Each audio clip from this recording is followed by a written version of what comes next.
Okay, let me ask you guys a quick question. Have you heard of the app Wisdom? Well, I'm pretty pumped to talk to you guys about this because Wisdom is an app that is specifically designed to connect podcast hosts like me to my audience.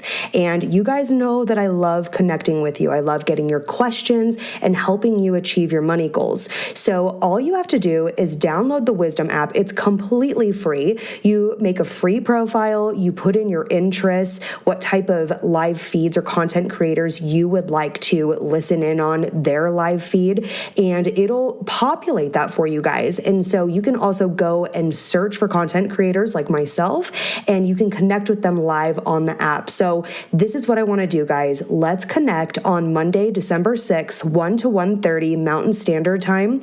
And if you follow me on Instagram, at Financially Free Journey, I'm going to post it up there as well. But let's do this live. Let's connect live. Ask me all of your money questions because I am so excited to be able to use this app and connect with you guys. And I can't wait to see you there.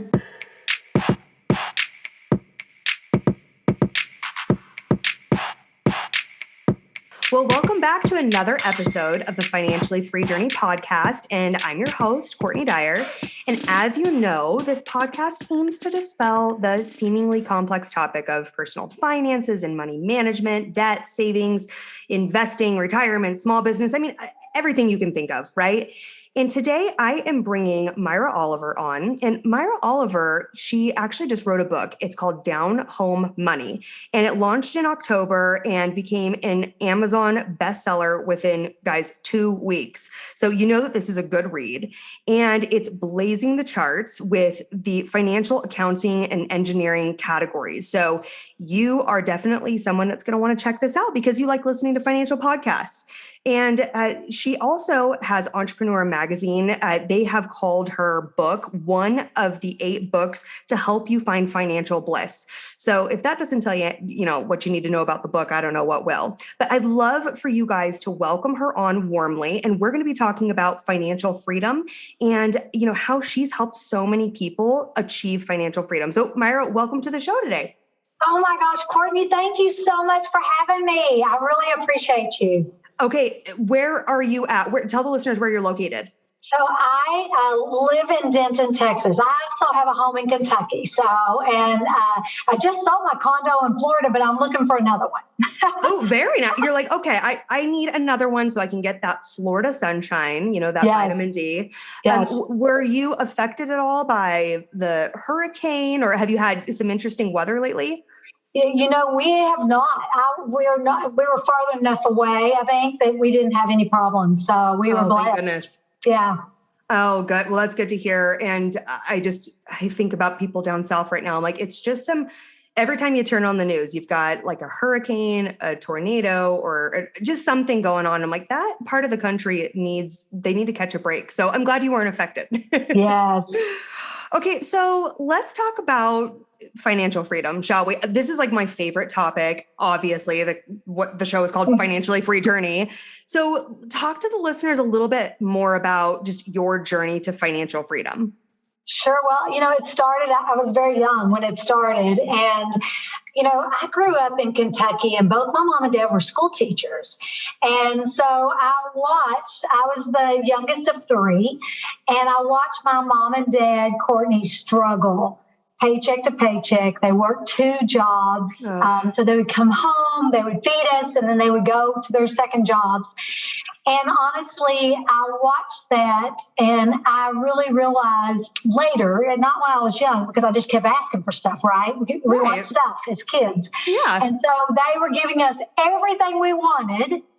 But as I got older, I realized it really wasn't what we needed. We needed time with them. And so I watched their struggle. And by the time I turned 18, my mom and dad, I made great grades in school. And my mom and dad were like, oh, hey, what do you want to do? And my choices were I was going to either be a veterinarian because I am a huge animal lover, or I was going to be a hairstylist. You're like, because I love hair. So, I mean, right. animals or like those are both good passions. Good I stuff. appreciate that. But one required a lot of school, right? And my grandmother was a hairstylist. And so I grew up in her hair salon and I got to watch her make people feel great.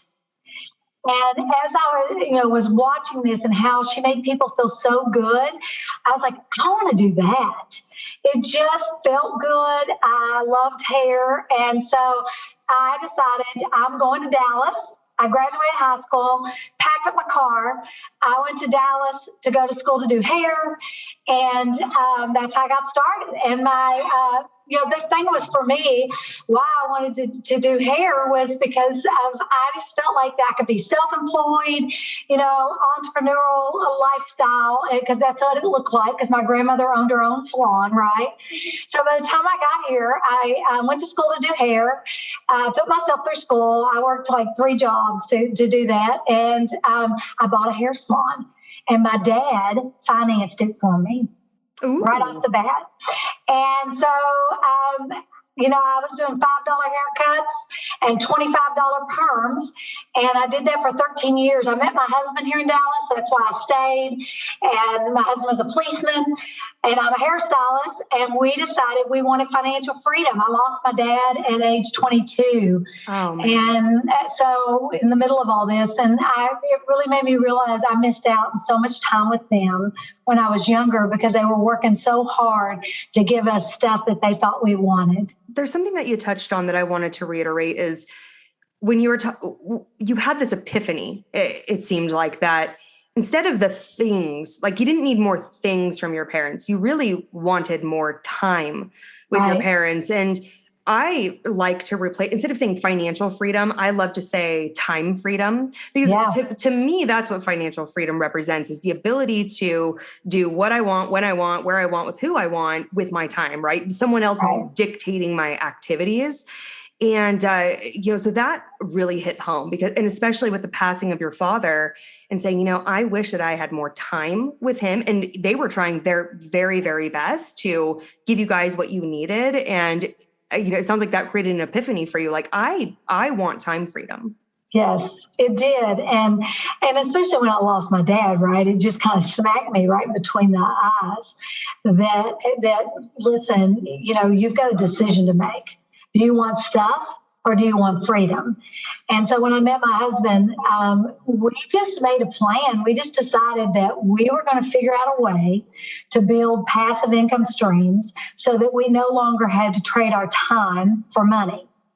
And I'll never forget it. I was sitting in my living room floor looking at the Dallas Morning News. We don't do that anymore, right? But I was looking at the newspaper, and there was a house in the paper for $18,000. And I looked what? In Dallas? No. Yes, this is in the late 80s. And I told my husband, I said, we should go look at this. And my husband was like, oh my gosh, do you know what neighborhood that's in? And I was like, it doesn't matter. Everybody's got to live somewhere, and we've got to start.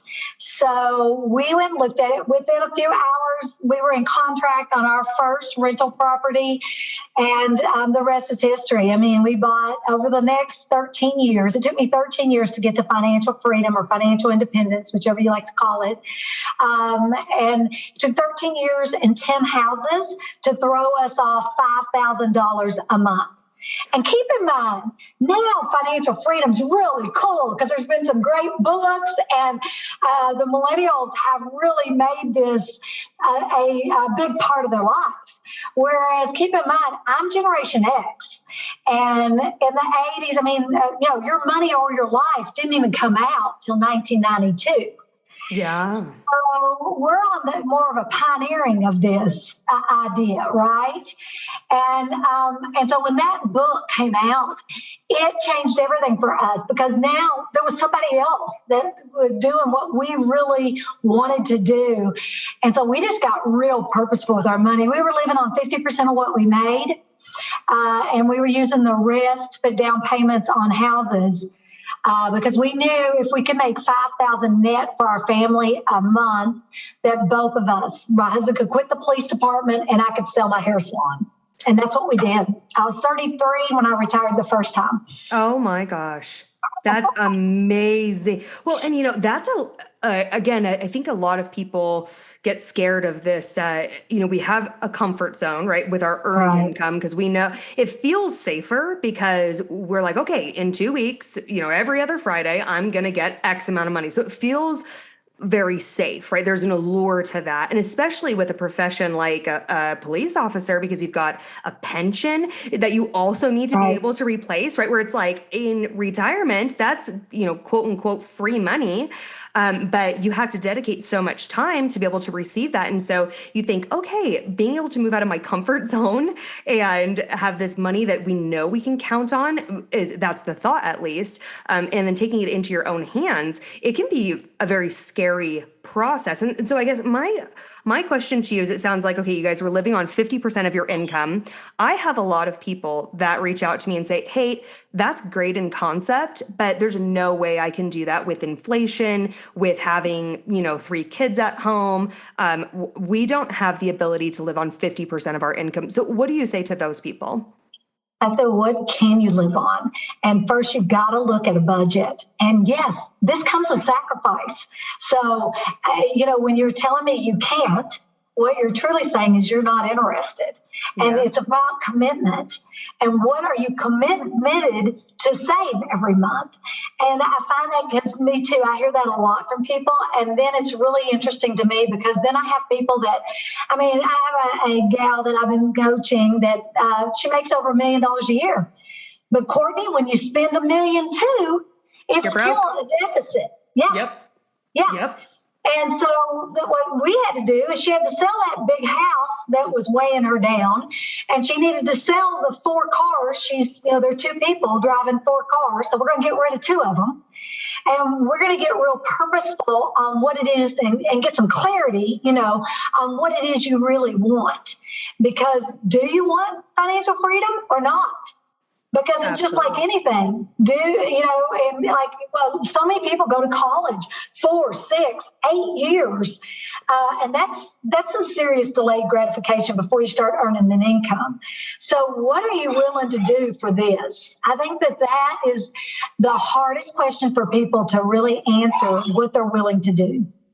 Well, and you mentioned delayed gratification, and it seems like from Generation X to millennials to Gen Z, there has been this increase in needing instant gratification. And a lot of studies and people really attribute it to the rise of the internet, right? And, so many things are streamlined with the way that we even get our media. I had to explain to my son, who's 8, that we used to not be able to, believe it or not, be able to just pull up whatever we were thinking about that we wanted to watch. We would actually have to wait for it to be like TGIF to watch the shows. And he's like, that is insane, right? So I just think even from my generation, thinking about my son, the instant gratification has definitely become more prevalent. And so I love that you brought up the concept of college. Everybody's bought into college, right? It's more bought into than not. More people that you speak to are like, well,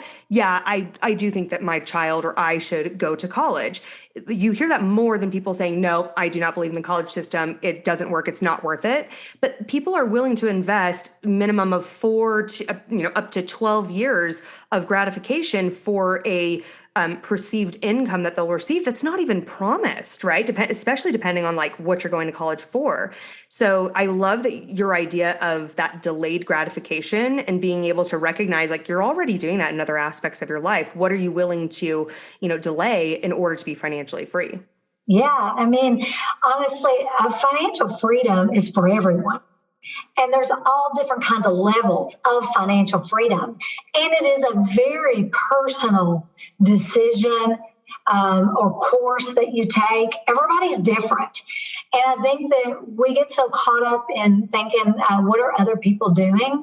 We're in a society of watching everybody else and influence, like you're talking about Instagram. And so we see success as having stuff, whether it be a bigger house or a Lambo or whatever.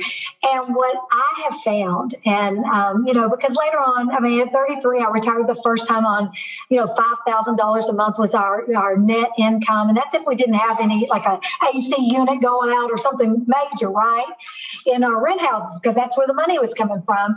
And to be honest with you, within 3 years, I was bored. And so I got my real estate license and decided I was going to sell real estate. And I built a whole nother career because I'm a doer. And I built this whole other career and got back on that success treadmill, so to speak.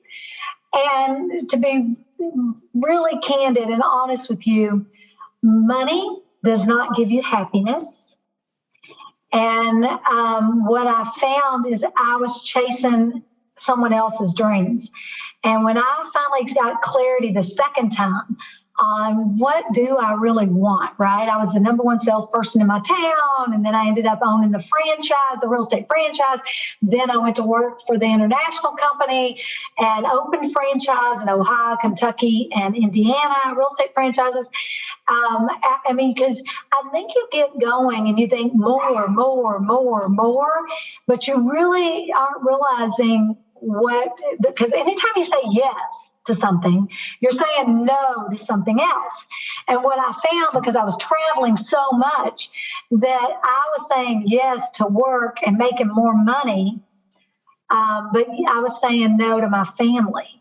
Oh, you know what? Very well put. There's only so much time, and time is our most precious commodity, and it's the only thing we can't get more of. And so you think about, we're all spending our time. We're spending our time as we speak. As the listeners listen to this episode, you are spending your time. So are you spending your time wisely? And does it directly tie to your happiness? Because there's absolutely a misconception that money equals happiness. I do beg to differ that money supports your happiness. So you have to make sure that you set financial goals that directly tie to genuine happiness. And as you mentioned, Myra, not chasing somebody else's dream because, you saw your neighbor on Instagram got a new boat, or you saw your best friend from high school take a European vacation. It's like, well, maybe that supports their true happiness and that's fantastic for them. But does it align in your plan and your goals that you've set for yourself? Don't be distracted by these shiny objects. Absolutely. And like I said, it's very personal, and money is personal. Some people can live on $2,000 a month, right? $1,500, $2,000 a month. Then there's others that need $5,000, $10,000. Whatever your goal is, there's nothing right or wrong with it. It just needs to be your goal. You can't chase somebody else's goal.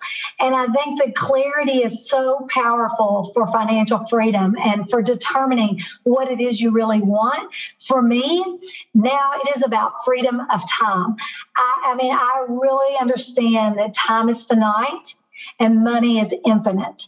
And I know I can always make more money, but I will never get this day back, Courtney. And thanks for spending it with me. You've got to really get purposeful in your time and what you do with your time, because if it is freedom that you want, and let's say you're stuck in a job that you absolutely hate, I can't even imagine being in that place. Right? Because I have so much freedom in my life. So I just think that's why, you may have to do things that you really don't want to do early on in order to have freedom at a later date. So there is going to be some sacrifice. All good things come with sacrifice, right? And delayed gratification. So, but I would just tell you, don't blow your money. If you're miserable in your job and you're blowing your money, then you're not even working towards something. Yeah. The misery won't ever end, right? The misery will stay right where it is. But if you are working hard and you're taking that money and doing great things or building you other assets and passive income streams, then it's all going to be worth it. And I think that's where we just got to get purposeful with our money, because money gives you options. And you get to decide how much of that money do you really need. It's really interesting because as I became more and more successful, I am frugal by heart. So my spending, I didn't get lifestyle creep. I still spend that same $5,000 a month that 20 years ago I went for. right? That's still my expenses. Now I'm debt free, so that makes a difference. But I will tell you, I just haven't raised I raised my experiences. I have a lot greater experiences and things that I go and do and see. But I have not raised my cost of living that much. Well, because again, it's like, does that support your happiness? And I've given this example in the past. Somebody's financial happiness, maybe they're a homebody, right? And they're like, I love staying home. I don't really want to travel. It's not for me. So maybe having a bigger home or a more property or more square footage is good for them, right? I mean, so that may be something that you, as you've said, being very purposeful and making sure it's personal to you, you need to take those things into consideration. Others may want to increase experiences. And I'm on that same side with you, Myra, is I want to be able to have new experiences and memories that I'm creating. And so to me, a bigger house really isn't an allure as it might be to others, because that might support what they really envision for themselves. I do have a question that I think a lot of listeners are probably like, wait, but pause. How do I know how much money I need? Because like, that's great that you needed 5,000, but I have no idea to figure out how much money I need to be financially free. Because how am I going to know this money is going to last over time, right? So maybe you can speak to that a little bit more. Oh, that's a great question. And there again, I start out with people that it's important for them. The first thing they need to do is you got to know where you are to know where you're going. And so we're going to start out and we're going to do your net worth sheet. You have got to figure out your assets and your liabilities, and assets minus liabilities, there's your net worth. So if you've been working 10 years, that's what you've been working for. If you've been working 20 years, 30 years, 40 years, that's what you've worked for all these years. And that is truly a reality check for a lot of people. And so we start there. So once we know where you are, now we're going to go to a budget, and you need to write down every monthly expense. And I put people on, I have them document everything they spend, right down to if you put a quarter in a gumball machine, I want it documented, because that's the only way truly we can do you a budget. We do this for 90 days. So we can see the consistency. And sometimes we've had to go out 6 months for people. But we'll look at their budget and and then their actual expenses compared to what they're budgeting. And we tweak it all along the way as we go. And then now we do have a number for the essential living expenses, right? But you're going to have to add for inflation as we go. And that's where we've got to build some passive income streams that will outgrow inflation. So that's where I teach dividend investing. And we're always shooting for at least an 8% return on portfolios, whether it's in a retirement account or a brokerage account, depending on where they're at in their life and if they're needing right now money, or if we're building the passive income for a later date and living off something else currently. I love that, because again, starting out with a reality check is really critical. I speak about something very similar. You have to be able to say, okay, where am I at right now? And what I find, and I'm sure that you've had this experience too with people that you help and have these conversations around, a lot of them are like, I have no idea even my credit card balance, because I don't want to open the statement, because it's like burying your head in the sand. If it's not there, if I can't see it, then it's not there, right? You're like, no, it's still there, and we need to look at it. So we've got to rip off that Band-Aid. And a lot of people don't want to look at their spending, right? So when it's like this, this experience of documenting all of your spending for 90 days, that can be very hard for some people. Do you get resistance when you're going through that exercise?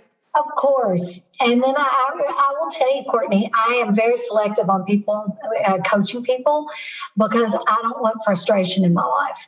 And I coach out of passion, not out of income. And so I help people that truly want to be helped. So I don't get a lot of that. I used to, but now where I'm at now, and the people I'm coaching currently they're determined. I mean, they really want this. And it's just like anything, people will tell you, I want to be a millionaire, but then they go out and they spend more money than they're making. And so we all want stuff, but what are you willing to commit to? And so when I get people that are serious and they're committed, it's funny, because they're like, okay, this month I'm going to save $100 more than I did last month. So that's kind of cool. They would go, they're working towards it with me instead of, I'm not going to drag people across the finish line because it's a tough one.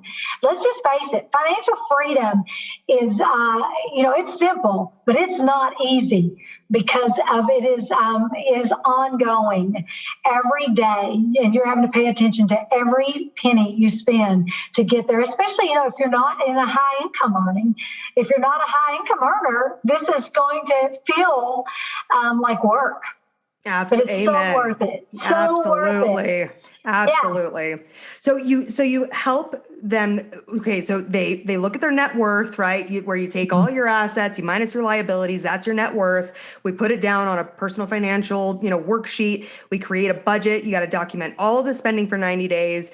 Now you've got your budget versus your actual expenses. You're going to do some tweaking, also calculate for inflation, and then we're going to build passive income streams.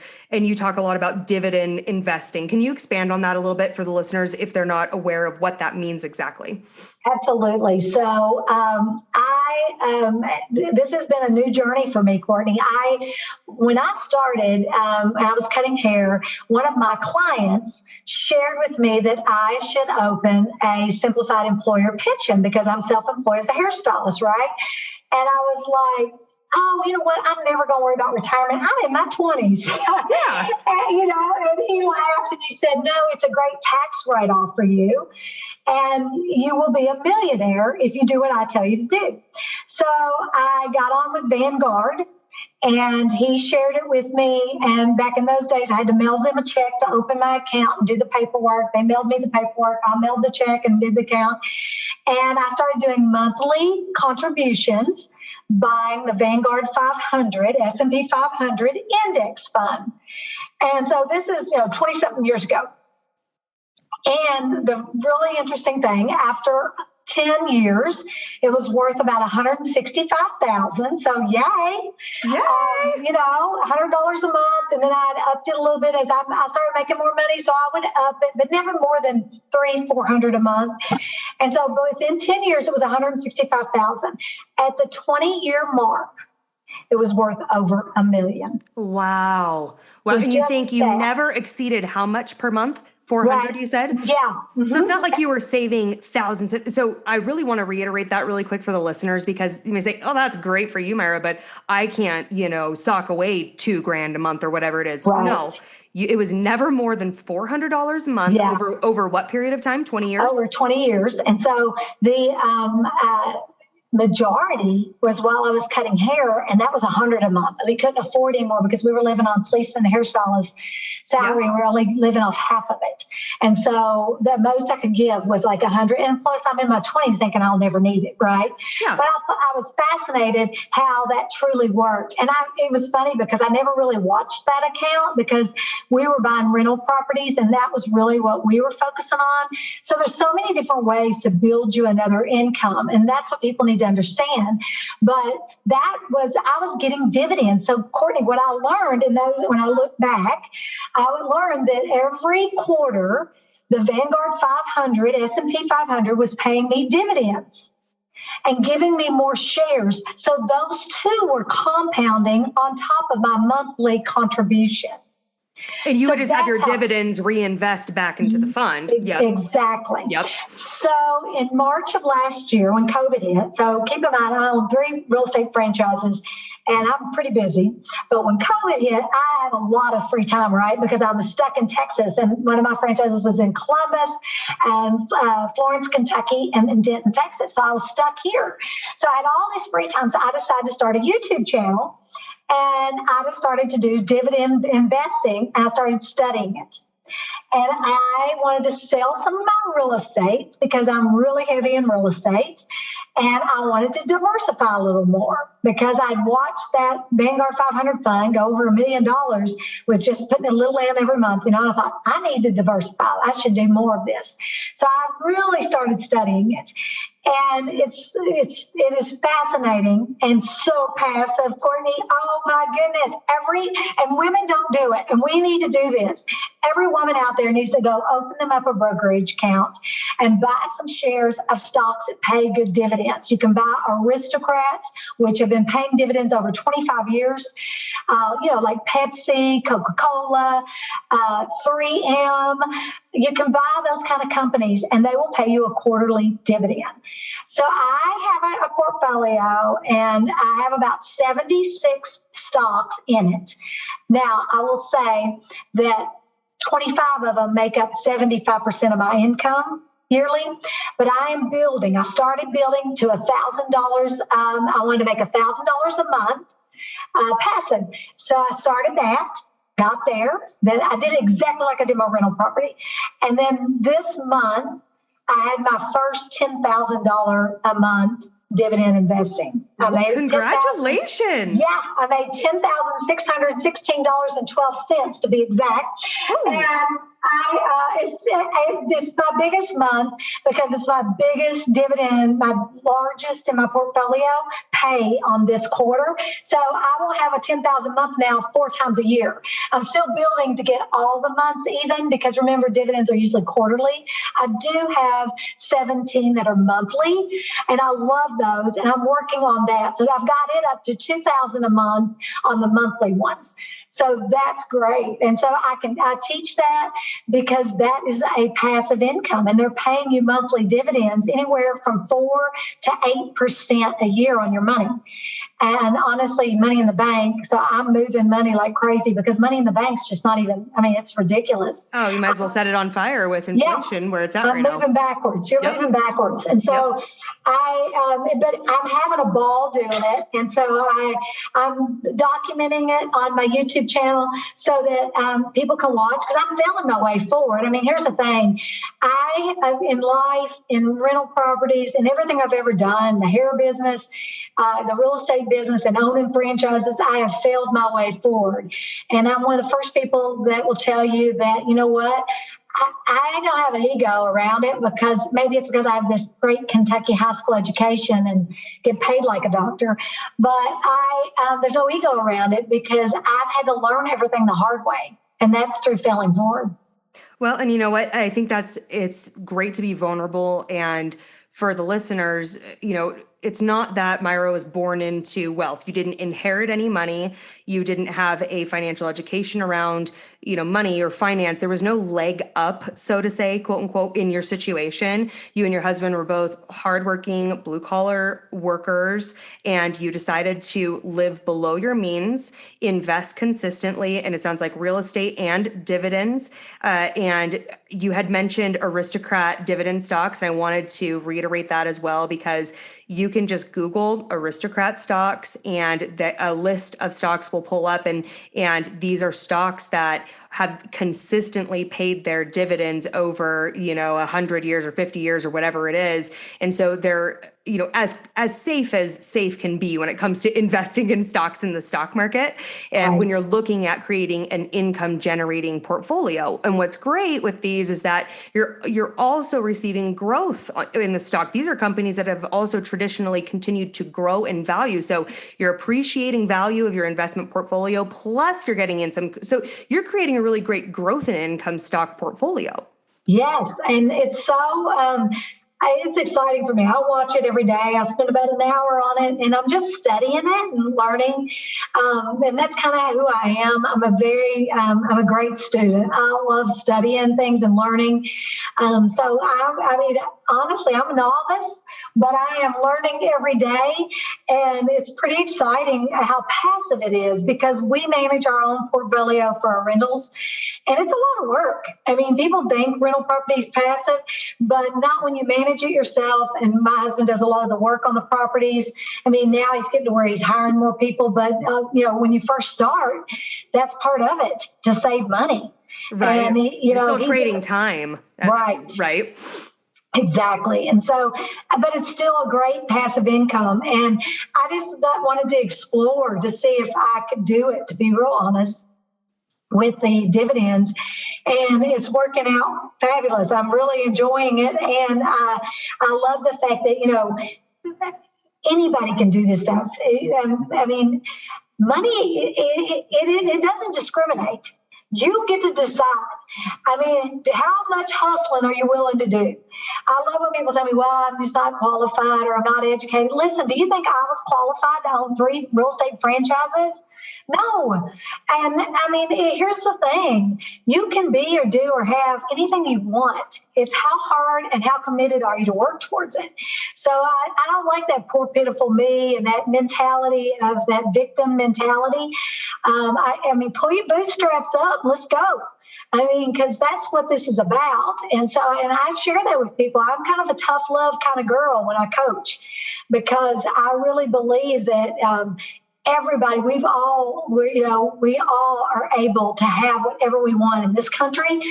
I mean, that's what's so wonderful about the United States, is that we have the freedom of choice, and we all have the same opportunities. It's just who's willing to walk through the door and go get it. Yes, and the freedom of information that we have. I mean, if you want to learn it, you can go learn it, right? It's not like the barrier to knowledge maybe previously where it's like, well, to get that information, you would have to go to a college and you would have to get no, we got YouTube University over here, right? So I mean, that's right.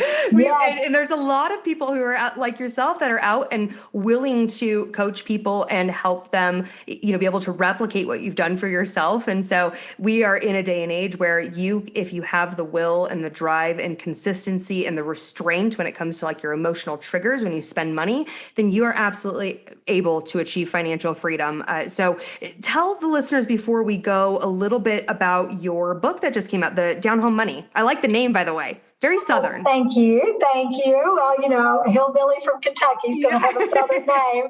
Well, I always wanted to write my story, Courtney, and I just never had time. I was too busy hustling and working because I got back on. If I'd have written, I should have written it when I was 33 and first retired, right? But I didn't. I was traveling, having fun and enjoying life. And then I got back on the treadmill and didn't get back off until 2018. And that's what I got. I mean, honestly, I gave my notice for building, putting in franchises for the region. I gave my notice to Keller Williams International and just said, you know what, I got to go do the things that are on my bucket list. I'm running out of time. And so I gave my notice April 15th. It was my last day.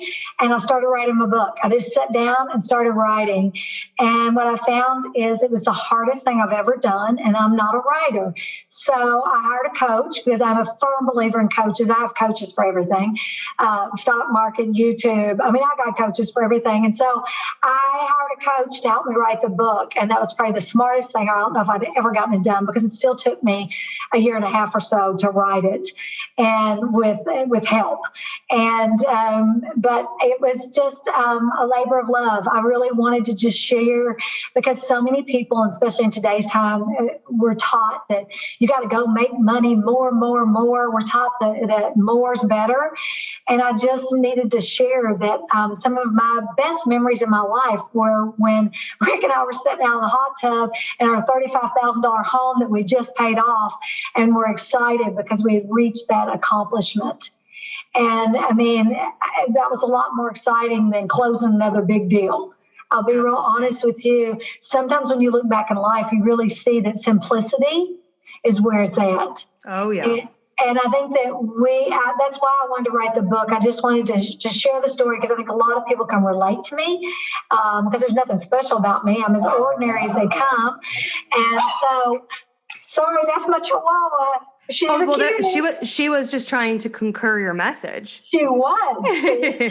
And so I just realized that I have got to get my message out. It's so important to share with people that anybody can do this. And I mean, honestly, I am as ordinary as they come. There's nothing extraordinary about me except the fact that I was willing to sacrifice in order to have a great later life.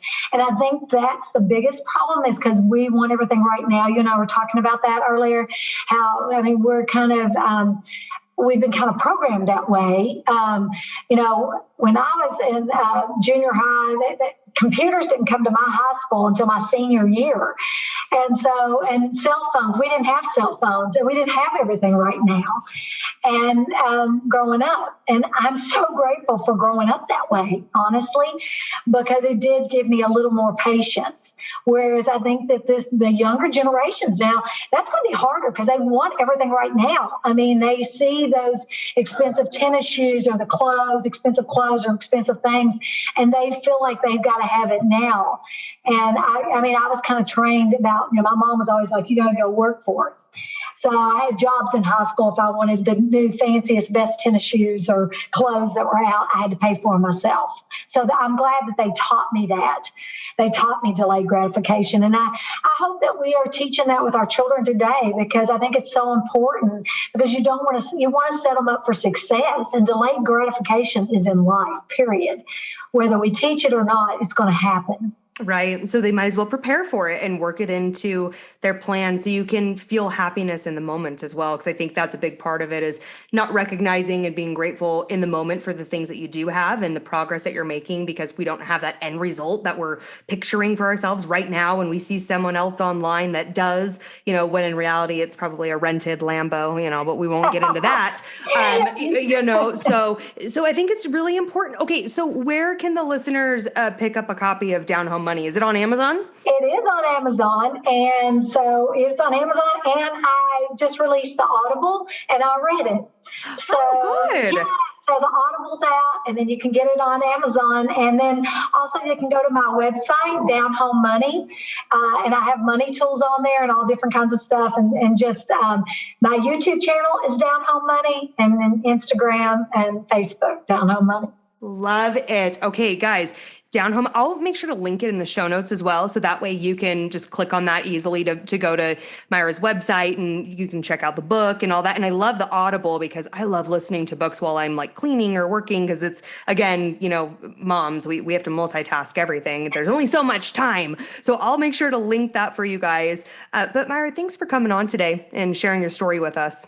Thank you so much for having me, Courtney, and let's go make a difference. Absolutely. Okay, guys, you know where to find me on Instagram, TikTok. It's at Financially Free Journey. I post daily tips and motivation to help you on your journey to financial freedom.